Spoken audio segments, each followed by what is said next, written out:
Bonjour à tous, pendant un an je vais vous présenter un film par jour, soit 365 films dans l'année. Aujourd'hui on est au 26e film, Foxcatcher.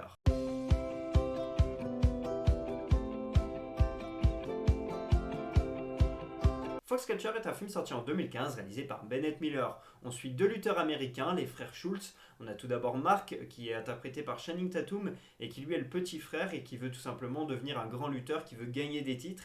Et il est un peu dans l'ombre de son grand frère Dave qui lui en a déjà gagné plein et qui s'est reconverti dans le coaching dans un petit village pour rester tout simplement proche de sa famille. Et donc ce Dave, le grand frère, il est interprété par Mark Ruffalo, l'acteur de Hulk. Mais leur vie va changer le jour où John Dupont, interprété par Steve Carell, un milliardaire qui construit sa structure privée chez lui en Pennsylvanie, va demander à Mark et également à Dave de rejoindre tout simplement la structure, qu'il s'entraîne chez lui pour devenir médaillé olympique dans le meilleur des cas. Mais sauf que John il est très particulier, on va le voir, et je vous en dis pas plus, mais c'est sur ces rapports humains entre les trois hommes que se déroule le film. Le film a obtenu 5 nominations aux Oscars et 3 aux Golden Globe, mais aucune récompense malheureusement. Steve Carell aurait pu en mériter une quand même, mais voilà, il y a de la concurrence. Et Bennett Miller, il fait là seulement son 3e film, et moi j'ai la chance d'avoir vu ces 3 films. Il a d'abord fait Truman Capote avec Philip Seymour Hoffman qui est oscarisé pour ce film. Ensuite il a fait Le Stratège avec Jonah Hill et Brad Pitt qui a obtenu 6 nominations aux Oscars et 4 aux Golden Globe. Et puis là donc il enchaîne avec ce film Foxcatcher. Donc voilà, 3 excellents films qui ont la particularité des 3 histoires vraies. Truman Capote c'est l'histoire d'un écrivain, Le Stratège c'est l'histoire d'un manager dans le baseball, et puis Foxcatcher l'histoire de 2 lutteurs. Donc voilà, que des histoires vraies. Bennett Miller il aime vraiment ça, et je suis quand même content d'avoir vu 100% de sa carrière. Malheureusement je trouve qu'il n'a pas fait assez de films. Si je vous parle de ce film aujourd'hui, c'est parce que malheureusement, il y a 28 ans, Dave Schultz est décédé, laissant sa femme et ses 2 enfants derrière lui. Il est décédé à seulement 36 ans, donc voilà, c'est très triste, et vous allez le découvrir dans le film. Dave, ce qu'il faut savoir, c'est qu'il a été champion olympique en 1984 aux Jeux Olympiques de Los Angeles à domicile. Il a été champion olympique en catégorie poids mi-moyen de 68 à 74 kg. Et dans la catégorie du dessus, c'était son petit frère, Mark, qui a été champion du monde cette année-là. Donc voilà, une famille de champions malheureusement au destin brisé. Ce film, je l'ai acheté en DVD chez Disque King à Montparnasse. C'était un DVD à 3 € et quand j'ai vu Steve Carell dessus, avec notamment Channing Tatum et Mark Ruffalo, que c'était une histoire de sport, etc., une histoire vraie en plus, j'ai dit faut absolument que je le prenne et qu'on le voit. Donc du coup, je l'ai vu avec mon père et mes 2 petits frères chez mon père, dans le salon un week-end. Et donc du coup, c'est un visionnage qui nous a pas mal marqué parce qu'on a trouvé le film très particulier, parfois lent, même trop lent. On en parlera dans la note, ça peut être un point négatif par moment. Et donc du coup, le film, il a pas forcément trop bien marché auprès de ma famille.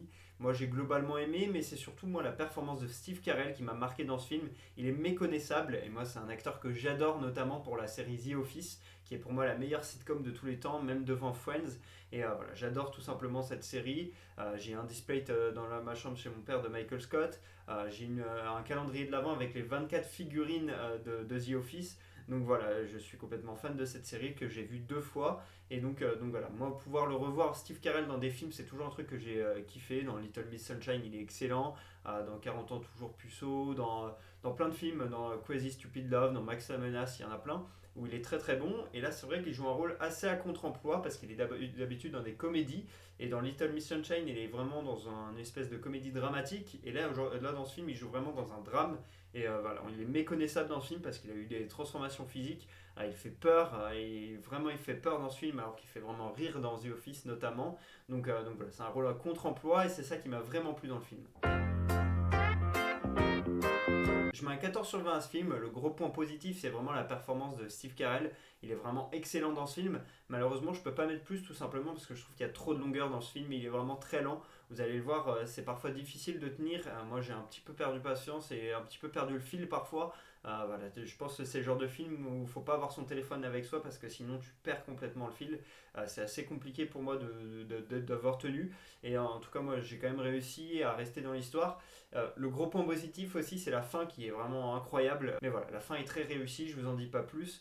Elle est vraiment incroyable, et puis c'est une histoire vraie, donc moi j'aime beaucoup les histoires vraies en lien avec le sport vu que je suis aussi passionné de sport. Donc du coup, voilà, ça fait que c'était quand même un bon visionnage, un moment sympa, réalisation qui est quand même cool, etc. Ça en fait un film correct, mais malheureusement, voilà, toutes les longueurs qu'il y a eu, moi ça m'a déplu fortement et je peux pas mettre plus que 14. Première anecdote, Mark Ruffalo et Channing Tatum pour jouer dans le film, eh bien, ils ont dû s'entraîner pendant plus de 6 mois à la lutte. Et Mark Ruffalo c'était un très bon lutteur à l'époque au lycée et à l'université. Donc on peut se dire qu'il partait avec un avantage, mais il a dû tout réapprendre parce que tout simplement lui il est droitier et que Dave Schultz il était gaucher. Donc il a dû apprendre tous les mouvements en faisant genre qu'il était gaucher. Donc c'était pas facile pour lui, ça a demandé plus de 6 mois de travail. Deuxième anecdote, avant chaque début de tournage, Steve Carell il passait par la case maquillage pendant 2 heures. Il devait avoir un teint très pâle, modifier son nez, ça demandait pas mal de travail. Et ce qu'a demandé Bennett Miller pour qu'il fasse peur et qu'il y ait une hostilité entre lui et Channing Tatum et Mark Ruffalo notamment, et puis tous les autres acteurs, c'est tout simplement qu'ils ne se mélangent pas. Lui, il était vraiment à part. Il y avait d'un côté le tournage avec tout le monde et tout le monde qui se parlait entre les scènes, etc.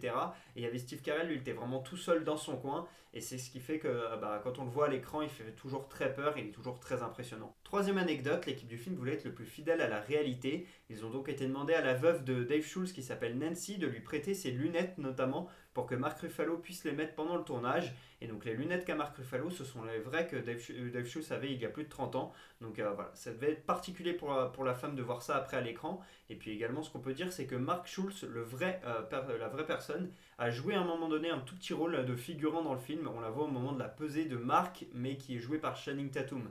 Donc au moment de la scène, il y avait deux Mark Schultz dans la pièce, celui qui est joué par Channing Tatum et le vrai qu'on peut voir derrière.